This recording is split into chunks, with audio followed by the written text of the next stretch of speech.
sides got hype, but people root for the underdog. There may be a main event, but don't sleep on the undercard. Welcome to the B-side. You can take your sneaks off, take you for a sweet ride. Info we supply worldwide. Thanks for flipping to the B-side. Yeah. Hosted by Brian Mackay. Thank you for flipping to the B-side. As always, I'm your host, Brian Mackay. We're just going to start off this episode by thanking everyone for their thoughts and words about our previous episode, where we dove into a little bit of Avengers, a little bit of my review of the basketball love story, and everyone enjoyed my rant on fast food restaurants. I appreciate all of that. Today, my big focus for this episode will be righting a wrong, a mistake, a portion of my review of a basketball love story that I omitted from the past episode and did not realize it until I listened to it back, which one thing I will say I hardly ever do. I very rarely listen to my old episodes because I don't like to hear myself. As funny as that is, here I am. I have 3 podcasts and I don't like to listen to my own voice. But yeah, so I actually happened to listen back to my last episode just to kind of get pieces of it and realize that there was one person I left out, and that would be Mahmoud Abdul-Rauf, Chris Jackson, the former Chris Jackson from Gulfport, Mississippi. I left out a lot about him that pertains to me as it comes to my love of basketball, and I'm going to share that with you all here at the end of this episode. But first, I want to just kind of give my thoughts on another subject that's a little bit more recent with the college football national championship game. You had the Clemson Tigers taking on the Alabama Crimson Tide. Clemson won for the second time in 4 years, and now it's funny, they kept throwing that stat up there, how similar, literally almost down to the number that Alabama and Clemson are as far as record-wise and number of championships in the last 4 years and everything. It was almost completely, the same in every category.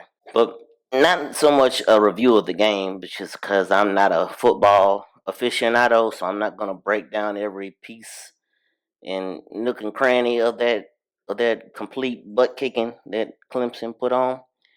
But I do want to just give my thoughts on a few things that's happened in the aftermath.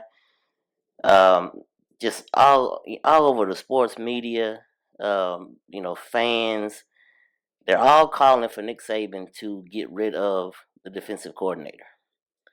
Now, mind you, the defensive coordinator, I don't see, once again, I'm not going to break down every piece because I don't know football in that manner. But you can see that there was a lot of different glitches in the game plan, and Clemson took complete advantage of that. But here's my thing on it. All year long, every single time you had an Alabama game, one of the things that people in the media and whatever would constantly harp on as being kind of a deficiency for Alabama was their defense. Jeremy Pruitt left last year, went to Tennessee to be head coach this year. They graduated a lot. They had a lot of players going to the NFL. And even though, as much as you can call more 4 and 5 stars a deficiency, that was one, quote unquote, as I'm doing my air quotes here on a podcast where y'all are listening and not watching. That was one of their quote unquote deficiencies, something that was something that people could exploit, teams could exploit. Reason it fell on deaf ears for many people was throughout the year, Tua Tagovailoa and the offense just destroyed people. That's why they went undefeated throughout the entire season. The offense was just lights out. But one thing that you constantly heard, way to beat Alabama. Here's what you need. Here's what you need. You need a defense that can stand up to their offense. Clemson checked that box. You need a quarterback who can be mobile, get out the pocket, and still make plays in the pocket, outside the pocket, with his legs and his arm. Trevor Lawrence, check that box.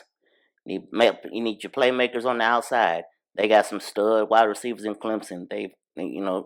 Here in many recent years, they've had many stud receivers from Clemson. And also, you would need a running game that can keep Alabama's defense honest. And that's what they had. They had those things. They all checked every one of those boxes. And you see what it got them. Got them a second national championship in 4 years. And many people questioning Nick Saban. It's funny how it goes. It's just funny how things happen. They're questioning if Nick Saban has lost a step. Lost it. He lost one game. But yeah, I can't stand that person who will stand there and completely dog the defensive coordinator as if he can only do what he has. And he had, there's still big time players, yes, because Alabama doesn't do anything but big time players. But these guys were young. They were clearly outmatched with Clemson's offensive players. I mean, it wasn't, you can only do so much with X's and O's. At the end of the day, what really matters is the Jimmies and the Joes. And I've always believed that because I've seen it. Like I talked about my dad being a coach down here on the Mississippi Gulf Coast for years in high school. I've seen it. I know full well how much basketball knowledge he has. He has a ton. And he constantly would have year after year after year of just struggling to win games with his teams because he didn't have the players. You can only do so much with X's and O's. You don't have the Jimmies and the Joes, you can only go so far. And that's why it's not the defensive coordinator's fault. He did not lose that game for Alabama. Clemson's offensive players destroyed Alabama's young defensive core. And you watch those Alabama guys, they'll get back in there, they'll practice, they'll get better, they'll get more experience, and they'll be right back next year. They will. Hear me out. It's not 100% about the X's and the O's. A big chunk of winning games comes down to the Jimmies and the Joes, and Clemson had more that night. So that's my rant, a little bit of on the college football national championship. But now down to the real reason for my episode today. Like I said, my basketball love story review, I left out a good chunk of that. Unknowingly, I guess I just got to talking and just completely skipped over talking about him. But Chris Jackson, as we now know him, Mahmoud Abdul-Rauf. But I say Chris Jackson because that's when I first started watching him and knowing him as a player. When he was at Gulfport High School, and I was just barely, walking, just a 5-6-year-old little boy. Saw him play there, saw him play as he went to LSU and became a star there. Then he was drafted by the Denver Nuggets, and in 1991 he converted to Islamic faith and becomes Mahmoud Abdul-Rauf. I remember the first time I saw him in person when he was a professional player was when the Denver Nuggets came down to the Mississippi Gulf Coast to play a preseason game. And they had an autograph signing, and I was in line. I got up there and got his autograph, and I don't even have that basketball anymore. I'm sure that it was destroyed in Hurricane Katrina, which it's funny that Hurricane Katrina happened in 2005, and still today, in 2019, I'm still thinking about things that I lost in that storm. It was a crazy, crazy storm. But back to Abdul Rauf, and people now may not know him as much, but if you get a chance, check out the Big Three, the 3-on-3 basketball league that Ice Cube has opened up. Will be in his third year this coming summer. Mahmoud Abdul-Rauf plays in that league, and is one of the major stars because and he's almost 60. I mean, he's in his 50s. Almost 60 years old, still in great shape. And there's one thing he can do well that always travels, no matter how old you get. He can shoot it. And once you are a shooter, once you're able to be able to shoot consistently, that's something that don't ever leave. And he can flat out let it fly. And he's very entertaining to watch, even at this age. And it's funny because he's all gray haired, but he's still in, like I said, phenomenal shape and can still let it go. The reason he is so important to me, just growing up, like I said in previous podcasts, I had scoliosis. Wasn't ever able to play, you know, for any type of team basketball wise because no physical was ever going to clear me to play, middle school, high school, anything like that because of my scoliosis. But I did play basketball recreationally, with friends and whatnot. One thing that I always like, and like I said, I even played.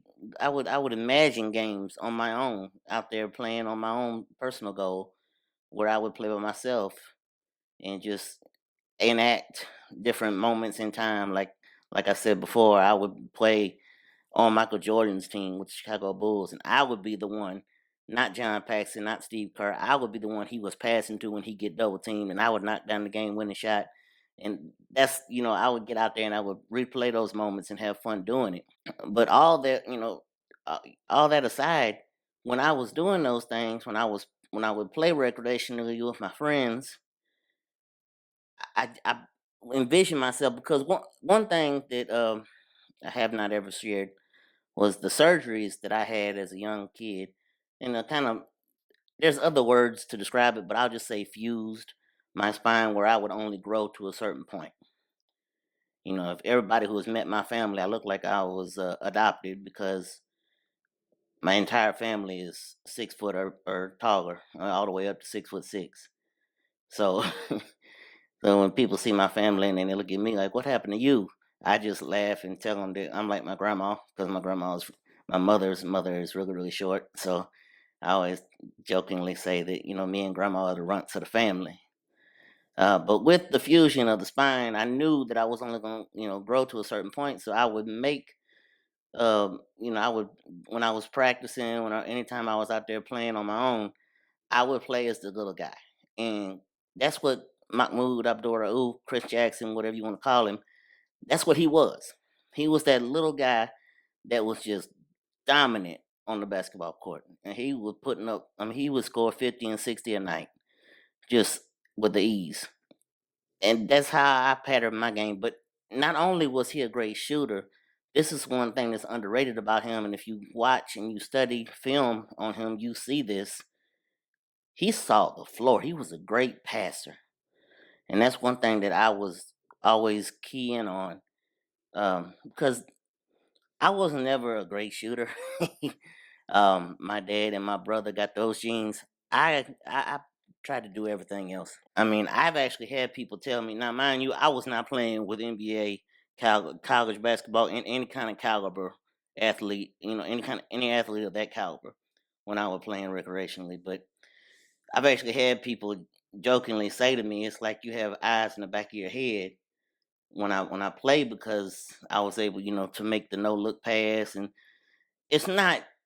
And people who actually play basketball will understand this.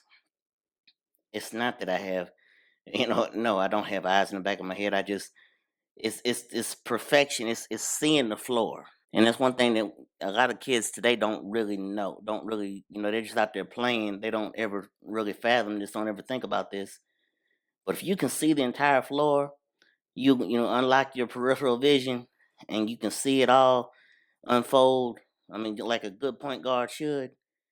Like, there's so much damage you could create. I mean, you can see things happen before they even happen. You know what's fixing that. You know a player's fixing to go here. That's why I've always said the point guard is the most important player on the team.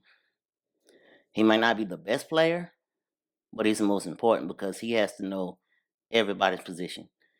He has to be able to see where they're going, see what they're gonna do. And Chris Jackson was that player. Now he could go get his own shot, which was great because he could just flat out score. And but Mahmoud Abdul-Rauf, he was that stud, and still today, still killing it in the 3-on-3 league, the big three. Great player, someone that I looked up to, someone that I patterned myself after. And it's funny, go back to people telling me that I looked like I had eyes in the back of my head with some of the passes I could make out there, and kind of liking me to a Pete Maravich type. It's funny that because I would watch, I was not yet old enough to see Pete Maravich play, but I did watch all videos and all his different movies about his life and stuff like that. It's funny that I would pattern my game after two players. Me growing up, a huge Ole Miss fan, a huge Ole Miss person, I patterned my game after two players that played at a rival school, LSU.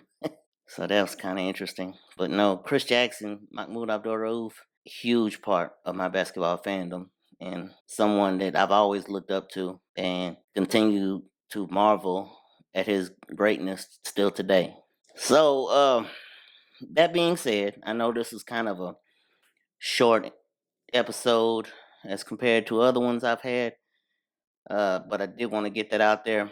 Probably later on today, I will record and post, giving an update on some of the things that have kind of leaked out there and theories that are going around about Avengers Endgame. A lot of people that commented on my last episode, I got a lot of people's attention with, my talking about the trailer. And that's just a huge thing right now. And like I said before, I can't wait for that movie in April. It's going to be awesome. It's probably coming out later today, so look for that.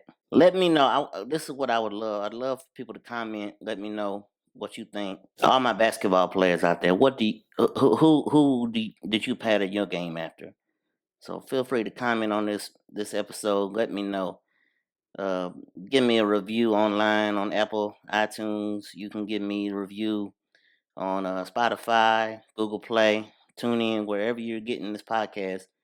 Don't be shy. Leave a review. Let me know what you think.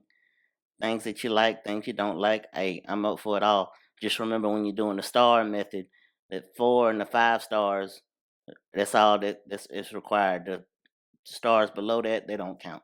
So let's don't just pass them on up. Go to 4 and 5, and I appreciate your support. But yeah, let me know who was it that you looked up to growing up, and we'll stretch it out to even something further than basketball. In your field that you're in right now, is it something that you saw yourself doing, when you were little? Is it something you envisioned doing?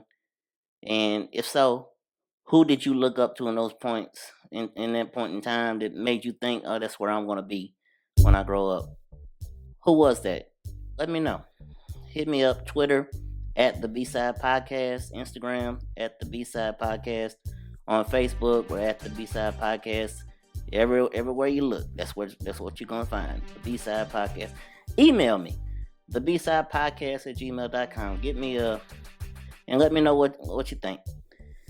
But as always, this is Brian Mackay, and I thank you for flipping to the B-Side.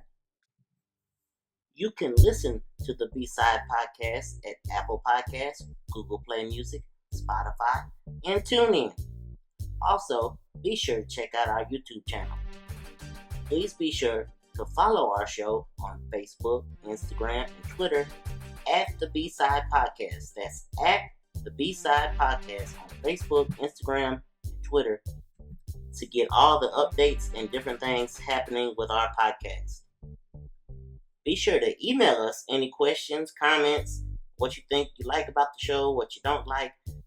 Our email address is the bsidepodcast at gmail.com. That's the bsidepodcast at gmail.com. The A-sides got hype, but people root for the underdog. There may be a main event, but don't sleep on the undercard. Welcome to the B-side. You can take your sneaks off, take you for a sweet ride. Info we supply worldwide. Thanks for flipping to the B-side. Yeah. Hosted by Brian Mackay.